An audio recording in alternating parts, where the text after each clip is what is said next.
Summa qala hafizahullahu ta'ala at-ta'ziyah.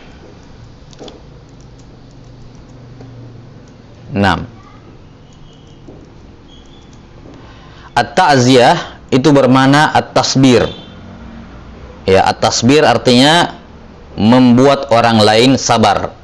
Ya, menganjurkan orang lain untuk bersabar. At-tasbir. Maka at-ta'ziyah bermakna at-tasbir. Ya. Di mana seorang yang seorang muslim disyariatkan untuk melakukan takziah kepada saudaranya yang terkena musibah. Dan ini adalah amalan yang disunnahkan. Ya, seorang datang kepada sahib al-mait, ya, sahib yakni keluarga orang yang meninggal, kemudian dihibur, dianjurkan untuk bersabar, ya, dan ceritakan hal-hal yang menggembirakan, yang bisa meringankan bebannya dan meringankan musibahnya.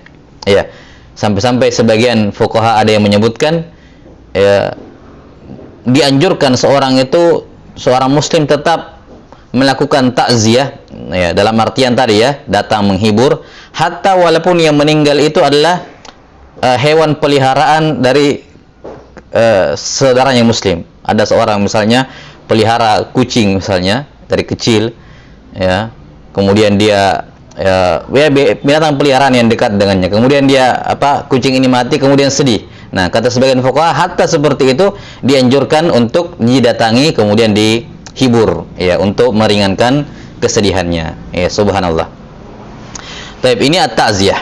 Ya, jadi at-ta'ziyah intinya adalah at-tasbir. Segala hal baik berupa ucapan maupun berupa perbuatan, bantuan moral, ya, maupun yang sifatnya bantuan materi, ya, yang bertujuan untuk membantu dia bersabar dan meringankan musibahnya.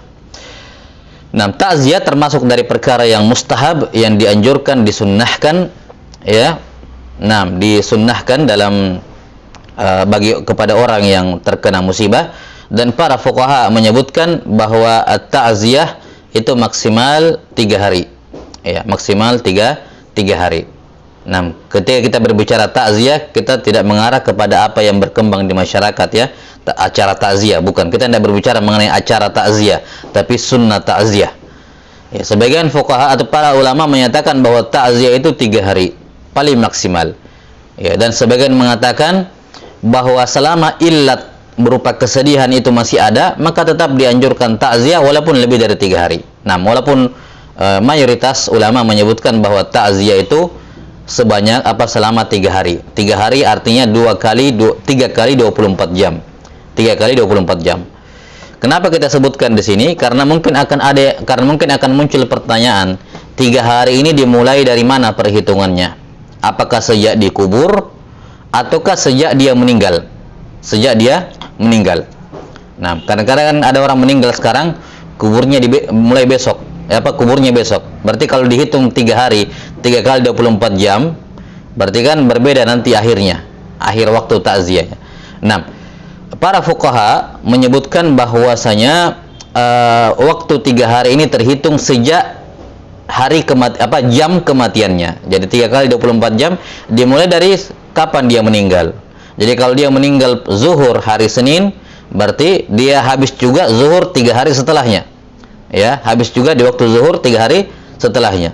Nah, jadi dimulai perhitungan 3 hari sejak orang tersebut meninggal, bukan dimulai sejak dikuburkan.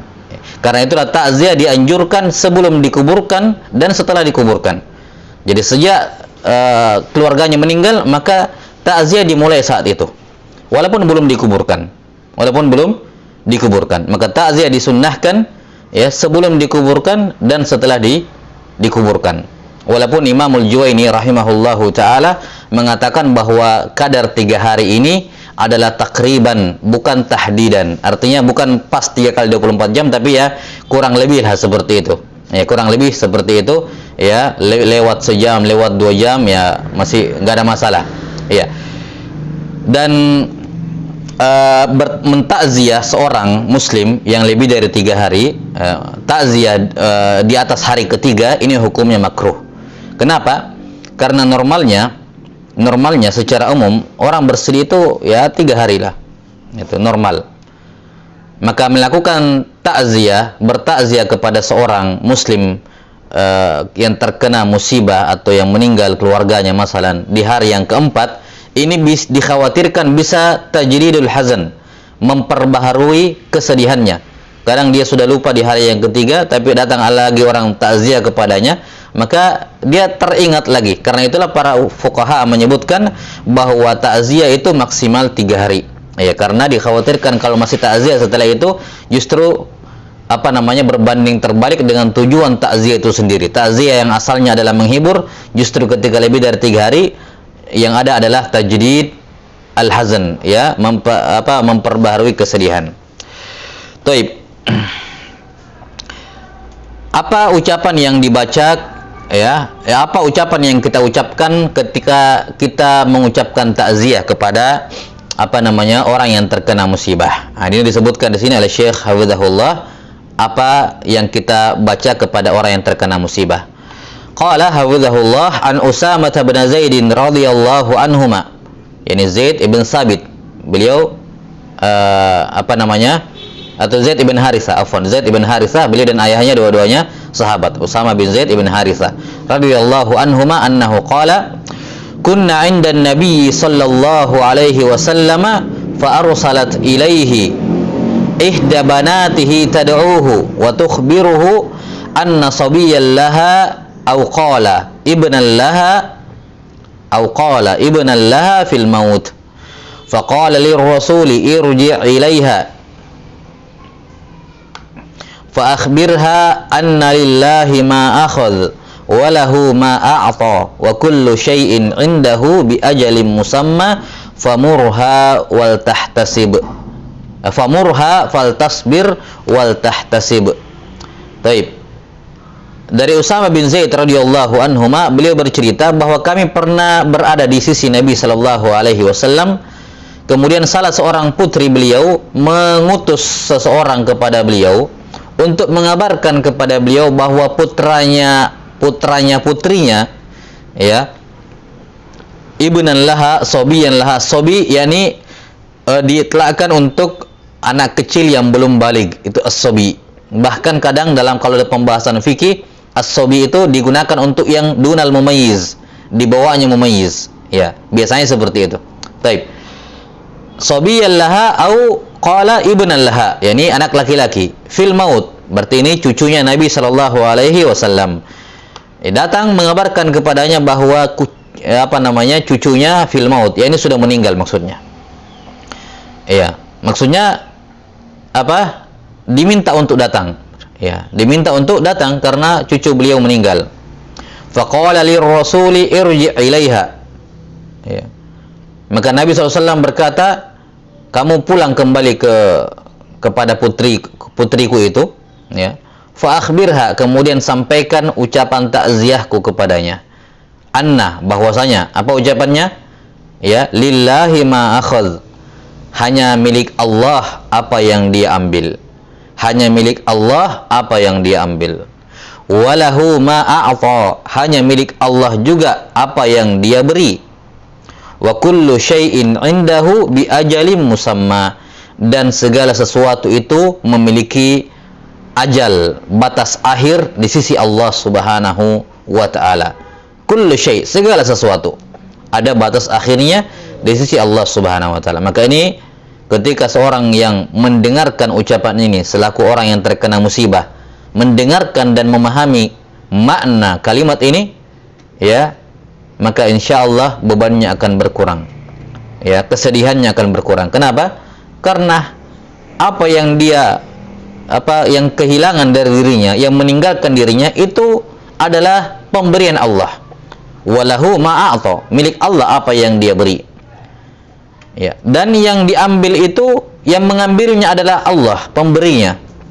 Lillahi ma'akhadh, milik Allah apa yang dia ambil. Maka tidak ada kenapa seorang harus keberatan dan sedih ketika yang punya mengambil barangnya, mengambil miliknya. Wa kullu syai'in 'indahu bi ajalin musamma, bahwa segala sesuatu ada ajal di sisi Allah Ta'ala. Maka apapun yang ada pada diri kita itu milik Allah Ta'ala, titipan wadiah, ya, barang titipan dari Allah Ta'ala kepada kita, yang ketika sudah masuk akhir waktu wadiahnya, ya, penyimpanannya akan diambil kembali oleh Allah Ta'ala. Famurha, maka perintahkan kepada putriku, ya, fal tasbir, hendaknya lah dia bersabar, wal tahtasib, dan hendaknya dia mengharapkan pahala dari Allah Subhanahu wa taala. Yakni kita bisa datang kepada seorang yang terkena musibah, laki-laki misalnya, kita katakan isbir wahtasib, isbir wahtasib, fa inna lillahi ma akhadh wa lahu ma a'ta wa kullu syai'in 'indahu bi ajalin musamma. Ya, kalau dia seorang yang terkena musibah itu seorang perempuan, dia bisa mengatakan isbiri wahtasibi fa inna lillahi ma akhadh wa lahu ma a'ta wa kullu syai'in 'indahu bi ajalin musamma. Jadi ditambahkan ya mukhatabah. Isbiri wahtasibi. Taib. Di hadis ini dipotong, ya, diringkas oleh beliau, hanya mengambil syahid. Dan di hadis yang lain, di lanjutan hadisnya, ketika utusan ini pulang kepada putri beliau, dan disampaikan kalimat ini, maka beliau menyuruh kembali utusan tersebut untuk kembali kepada Nabi sallallahu alaihi wasallam, mendesak beliau untuk datang. Ya, untuk datang. Maka di kali yang kedua, beliau bersama Usama dan beberapa sahabat lain kemudian datang, dan kisahnya masyhur di mana beliau memegang cucunya, kemudian beliau menangis, ya. Taib. Dan di kali yang pertama di sini zahirnya kelihatannya beliau tidak datang, wallahu taala alam, mungkin karena faktor kesedihan yang mendalam, ya, tidak tega melihat cucunya dan seterusnya, atau hal-hal yang lain. Yang jelas tentunya bukan tidak mau datang karena sebab-sebab yang negatif. Nah, wallahu taala alam bissawab. Taib, ini beberapa hal yang berkenaan dengan at-ta'ziyah. Kemudian perkara yang terakhir yang butuh kita sebutkan, Imam Nawawi rahimahullah dalam Al-Adhkar, ya, menyebutkan, ya, bahwa Imam Syafi'i rahimahullahu taala menyatakan yukrahu lil julusi lit ta'ziyah, dimakruhkan duduk-duduk dalam ta'ziyah. Ya. Apa yang dimaksud dengan duduk-duduk di sini? Qalu ya'ni bil julusi ayyajtami'a ahlul mayyiti fi baitin liyaqsudahum man arada ta'ziyata. Yang dimaksud dengan dimakruhkan, dibenci duduk-duduk untuk takziah adalah, yang dimaksud duduk-duduk di sini adalah keluarga mayit, keluarga orang yang berkabung itu, ya, itu mereka berkumpul di satu rumah. Misalnya di rumahnya sahibul mayit, atau kalau serumahnya yang meninggal itu kecil, tidak muat, kadang dipindahkan di rumah salah seorang keluarganya yang agak besar. Mereka semua kumpul di situ. Tujuannya apa? Agar orang-orang yang mau melakukan takziah sengaja datang ke sana. Nah, ini kata beliau perkara yang tidak dibenarkan. Bal yanbaghi ay yatasarrafu fi hawaijihim, la farqa bainar rijali wan nisa'i fi karahati al-julusi laha. Ya, bahkan seharusnya atau yang selayaknya adalah keluarga yang terkena musibah ini tetap, ya, oke, sedih-sedih, ya, tapi tidak perlu sengaja ngumpul. Silakan dia tetap di rumahnya, yang satu tetap di rumahnya, tetap mereka melakukan aktivitas kesehariannya, yang pedagang-pedagang, yang bekerja. Dan kata beliau tidak ada perbedaan dalam hukum dibencinya hal ini, dibencinya kumpul-kumpul ini, tidak ada perbedaan antara laki-laki dan perempuan, sama-sama dibenci. Ya. Kemudian kata beliau, wa hadhihi karahatu tanzihin idza lam yakum ma'aha muhdatsun akhar. Dan ini hukumnya adalah karahatu tanzih, yakni makruh dibawanya haram. Ya. Kalau sekedar seperti itu, sekedar kumpul-kumpul saja, ya, sekedar itu, maka ini makruh dengan karahatu tanzih, yakni makruh dibawa haram. Itu pun kalau tidak disertai dengan perbuatan dosa yang lain. Ya. Fa in dhumma ilaiha amrun akhar minal bid'il muharramah kama huwal ghalibu minha fil 'adah kana dzalika haraman min qaba'ihil muharramat fa innahu muhdas. Kata Nawawi rahimahullah, kalau terjadi di dalam acara yang makruh itu terdapat bid'ah yang muharramah sebagaimana yang terjadi ya di tengah-tengah masyarakat ini di zaman beliau An-Nawawi rahimahullah ya, apalagi di zaman sekarang.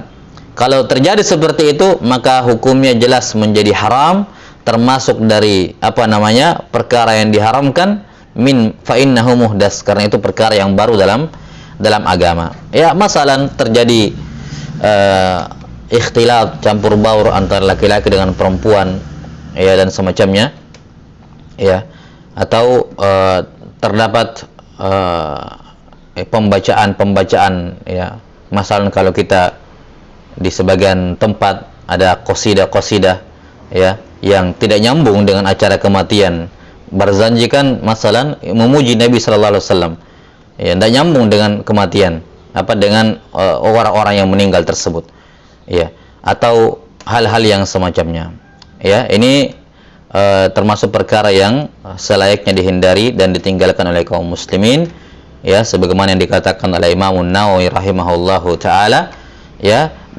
yang beliau kutip dari Imam Syafi'i rahimahullah. Ala kulli hal, ketika sesuatu amalan sudah dianggap makruh dan dibenci, maka tidak selayaknya seorang muslim melakukannya, apalagi mengeluarkan biaya dalam jumlah yang besar ya, merepotkan ya, kemudian berhari-hari atau kadang hal tersebut melahirkan kesulitan bagi ahli mayit, kadang pinjam sana sini untuk ya memenuhi acara itu ya, acara takziah, karena mereka dibebani untuk memberikan makan kepada orang yang hadir, dan ini tidak diragukan bertentangan dengan hikmah takziah yang sebenarnya, yaitu meringankan ahlul mayit.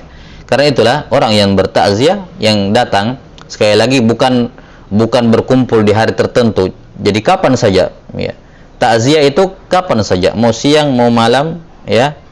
6. Datang, tidak perlu janjian ketemu di rumah tersebut. Masing-masing datang sesuai dengan jadwalnya, kalaupun pas sampai di sana ketemu tanpa dijanjikan, tanpa janjian ya tidak ada masalah. Itu tidak masuk dalam kategori al-julus yang terlarang di sini.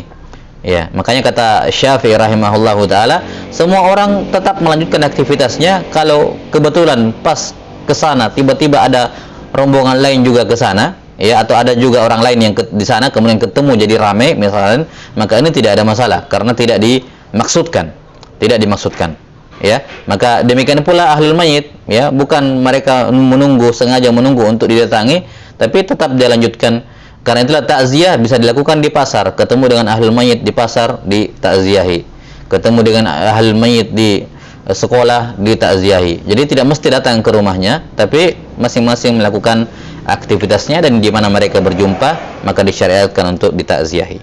Nah, wallahu taala alam bisawab.